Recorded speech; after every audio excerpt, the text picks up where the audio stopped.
Hi, and welcome to the Power of Connection and Biz Show. I'm Kimberly Layne, Executive Leadership Coach, Team Building Partner, Best-Selling Author, and your host.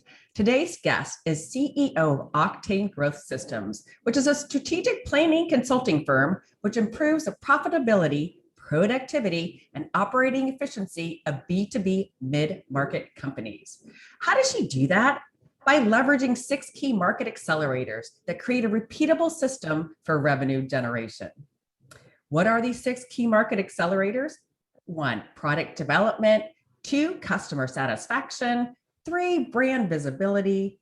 4, message clarity. 5, market expansion. And 6, sales success.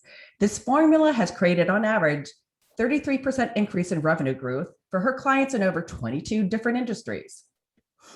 In addition to helping your business achieve growth, our guest has published a recent ebook titled Make Remote Work, which is a comprehensive guide on navigating to achieve customer sales success in this digital economy. On a personal note, like myself, she's a foodie and a wine enthusiast and the proud dog mom of 2 Shetland sheepdogs, Dan and Toby. Please welcome our guest, Clare Price. Thank you, Kimberly. I'm delighted to be here. It's a joy to finally get you on the show. I know we've been trying to. Yes, I know. Very, very good. So let's get right into the topic here. So there's been a lot going on. There's typically been a lot of talk about cultures, in this past year with the pandemic, and now moving forward into kind of what the new normal is going to be. So what thoughts do you have around the cultures of organizations and how they've changed in the past year? Well, I think we can all agree, Kimberly, that the cultures have changed significantly. So many businesses of all sizes, corporate to smaller businesses, their culture was built around their workplace. And then all of a sudden their workplace disappeared.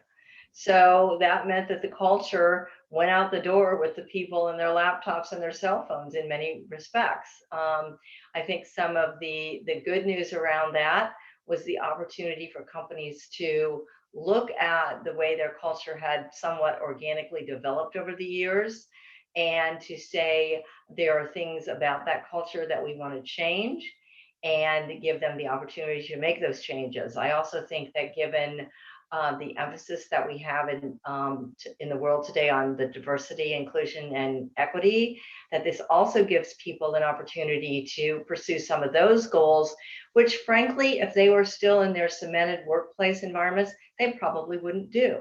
So I see the positive side. I think that on the challenging side, resetting that culture and making those changes is going to be, a work in progress. It's going to be a step-by-step, and it really does involve and rely on a connected leader to be successful.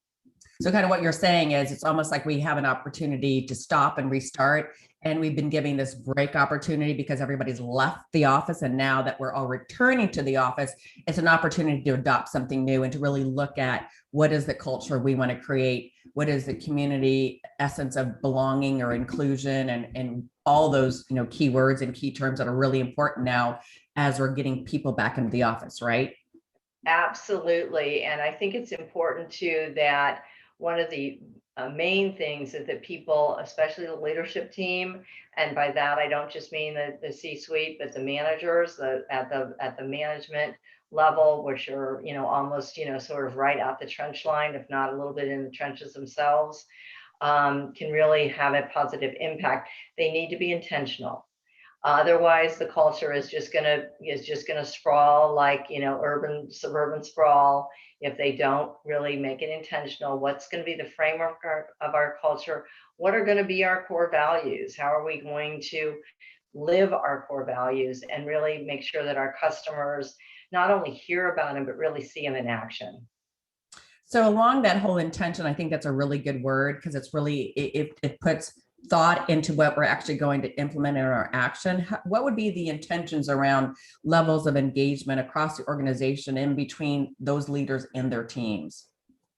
So I think the first thing that a leader needs to do in this environment is to be vulnerable. I think that a leader needs to show themselves and let their teams know that, yeah, they've gone through a lot too, because that creates that level of empathy, that creates that level of confidence and trust, so that when you begin to make changes, you already have people kind of on your side, basically, and not saying, oh, this is some, other top down thing that's going to be forced on us and we're going to have to change, what we're comfortable with. I think one of the things that people are craving is they're craving a level of security, they're craving a level of safety, they're craving a level of comfort.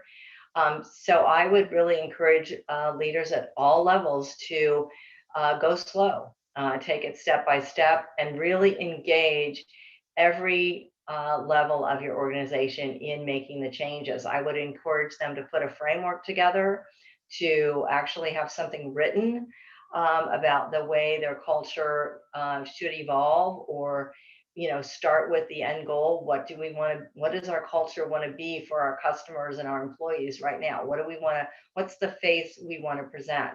And then from that, to just step back and look at the ways that they can do that. And again, I'm probably going to say this 15 times over the course of our time together. It's not just the words. The words are easy. It's the action, it's the emotion, it's the continuation of reinforcement of the action and the emotion that's going to really make that difference. Yeah, and that whole piece just takes a lot of self-awareness to see, are you being more vulnerable? Are you being more empathetic? Are you putting those into action? Are you seeing the results with the way your employees respond to you? Or are you seeing more team engagement? Are you seeing more people volunteer with new ideas? I mean, there's so many levels of action that you have to really be self-aware what you're doing and what you're participating in. And then are you getting the results that you're looking for, right? Is it working, right? Are you doing the right things? Yes, exactly. And you do have to measure, you do have to have metrics in place, KPIs in place, so that it's not just this is a wish list, but it's actually something that the organization is putting some real muscle behind, real value behind, and the people know that there's incentives. I don't know, there's a wide range of incentives depending on the type of organization or company you are, that you can offer to employees to and lower level managers to make those changes. Could you elaborate a little bit more on what incentives might be appropriate? I mean, obviously there's a huge breadth of them, but are like maybe 3 that you could recommend or suggest? Well, one thing I did with one of my clients who was a solar company is we wanted to encapsulate their values. We did some brand value work with them. We wanted to incorporate that brand value work into a new tagline or slogan. So we ran a contest. And the contest was a dinner out for 2 at a really, really nice restaurant in the area. And we had almost 100% participation of people who suggested taglines for the company. And, one of the individual contributors was chosen, their tagline was chosen. And the cool thing of that, the side benefit to that, Kimberly, was not only did the company get a new tagline, but they also had the opportunity to see how every single person in the company perceived the company in 1 sentence or less. So it's really valuable exercise. That's one example. Obviously, gifts are great. Extra vacation time is great. When I was with Sun Microsystems, we hit our first $1 billion, or excuse me, it might have been million at the time. But anyway, they gave everybody a handout, or like a star. I can't remember the shape, but it was a shape that you could give your manager any day you chose, and that was your day off. You could just hand it the day, or the week before, and just take an extra personal day. So that was pretty cool. Oh yeah, free pass. It certainly builds engagement because everybody's involved, and it kind of adds a new level of levity to an extent, but it's participation where they're actually, I really like the branding story, because then they're really defining either how they feel the company is today or what they'd like to see the company represent in the future, right? So excellent, really good examples. You talked a little bit about vulnerability and also mentioned empathy. Are there any other skill sets that you'd recommend that leaders need to upskill in today's, future, moving forward, and the way it's just constantly changing? Any other suggestions? I do think that a leader has to be confident in the direction they're taking. And with everything changing so fast and so many options, we're all kind of like that person in the circle with 15 arrows going in 50 different directions. Right. Which do we take, right? And so I think you do have to, when you make your decision, and I think this, Kimberly, because you work with so many leaders. When you make your decision, don't second guess yourself. Don't go back and rethink it. Move forward. Keep going forward. That doesn't mean that as you're going along, you're not learning things and you're not making course corrections or adjustments. But I think your team really needs to see that level of confidence, and they need to see that vision. That's the other thing too. When the organization has made changes, whether it's culture, whether it's in product direction, customer direction, whatever, based on what the economy and what the changes out there have done.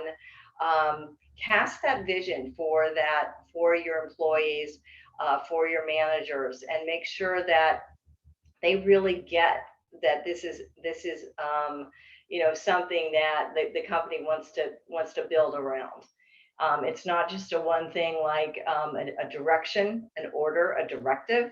It's more of a vision that can incorporate more perspectives, more points of views. And I think that's a big change from the way we used to look at vision pre-pandemic. It used to be, leadership team would do an offsite, right, with somebody or together. They create a vision and they just say, okay, this is where we're going. This is how we're going to employ that vision. Now I think that vision has to be somewhat malleable. It has to have the ability to accommodate and to and be inclusive. And as things come up, as different people have different perspectives, to be able to respond to that. Yeah, and I think, in the old days that you referenced, those offsites with all the leaders, and what's your mission statement? What's the vision statement for the company? And then, the leaders create that vision and mission, and then it might get published somewhere and maybe announced even to the organization, but it's never really mentioned again, right? But I think taking that mission and vision, really bringing it into the day to day. So when you have a meeting with the team, you reference that mission and vision. This is how what we're doing today matches that and is going to help us achieve that vision, right? And we're using these key points and these key statements and these key projects because this is going to help us get there. So constantly referring back to that mission and vision helps your employees, I think, adopt it for themselves. So as they're taking action, it's in their back of their head and saying, oh yeah, this is going to parallel and this is going to tie into the mission and vision of the company, right? So great thoughts. Absolutely. And I can say, like, when I do brand value work with a client, I have a tool that I use that I invented called the Value Grid. And what's unique about it is it doesn't just ask for the value and the definition or, what we think about it. There's two other boxes that we include that I think are really powerful to respond to what you just said, Kimberly. One is we say, okay, what's the why behind this value? And the other thing is, what's the how behind this value? So the why behind the value is, well, why are we choosing this value? Why does it matter? Why does it relate to, our customers, our employees, our company? And then how are we living that value? We ask for very specific examples of how you're living integrity or empathy or quality, whatever those values are. And once you get people thinking in that direction, they really do see that the values are living. They're not just words on the page. And I think that's really part of the battle there. Yeah, and I think it helps with the whole engagement piece, because then if every individual is asking why and how in relationship to that mission vision, they're taking action accordingly and they feel a part of something bigger, right? That whole community thing that's so important, so part of the whole connection, right? Exactly. So before we get into your special, wonderful giveaway, any last or final thoughts you'd like to share with our audience? Well, the only thing I can say is that one of the trends that I'm noticing out there, and you may be as well, is we have a coming leadership void potentially.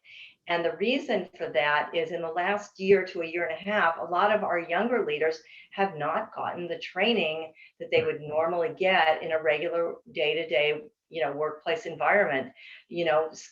Say my nephew graduated from college right before the beginning of the pandemic, and ended up working remote for most of his early days of his career. So that mentorship, that leadership training that was both natural and formally planned was gone. So I do think that we all as leaders need to look for ways that we can address that void through mentorship, through looking now at new learning and development opportunities that we can provide to people now that they're coming back into the office, or the ways that they collaborate in a hybrid environment. I totally agree. We've got a whole new generation of individuals in the millennials in the workforce who will be, our CEOs and are already moving up the leadership management ladder, and obviously also your Gen Zs. And I just think it's really important to equip them with the skills to be successful. And I think they're certainly capable of learning them. We just need to give them access, whether it's educational, whether it's coaching, whether it's mentorship, whether it's role playing, et cetera. I totally agree with you. So, and I know both of us can certainly provide that, right? Right. Okay. Would you care to share a little bit about your wonderful giveaway? So yes, Kimberly, thank you so much. So Octain Growth Systems is actually an operating system for marketing and growth that companies can take advantage of. There's three parts to it. The first part is to assess your capabilities today in those 6 areas that you mentioned, which are brand messaging, product development, customer marketing, and sales. The second step is to actually develop a blueprint that actually gives you the step-by-step implementation. The reason we do that is there's too many times where people create a strategic plan or do an assessment, and then it doesn't get implemented because they don't have a roadmap to do so. The third thing we're doing, which might be news even to you, is that we're helping our clients automate key functions of marketing and sales, employee and customer experience, so that they can take advantage of some of these operating efficiencies that have been driven by the pandemic. So today my offer is called a Discovery Day. And the Discovery Day is an opportunity for a company to look at all 6 of those areas with me in a facilitated 3-hour session. And then as a result of that Discovery Day, we will be providing them with recommendations and action steps that they can take to make changes in those 6 areas of growth that we talked about. And are you offering a discount on that Discovery Day, or what's the promotion? We are offering a discount on that Discovery Day. It's normally $1,000, and for your listeners, it will be $750. Great. So if I just have your email in the show notes, is that the best way for them to get a hold of you? So the first one is out to you. Is that the way to do it? Yes, absolutely. And they can also go to the website and click on Discovery Day, and they can start the process of figuring out if it's a good fit for them. Excellent. Wonderful. A great offer too. Thank you. Yes. So in closing, I'd like to thank you, the audience, for listening in on Power of Connection and Biz Show. If you like the content, please click like and subscribe to our channel, The Power of Connection and Biz, on YouTube. And of course, I would also like to thank our wonderful guest, Clare Price, CEO of Octain Growth. You'll find her contact information in the show notes and information on her wonderful giveaway. And again, first one to reach out to Clare, either via email or a website, will get this wonderful discount for a great Discovery Day. So as always, till next time, remember, connections change everything.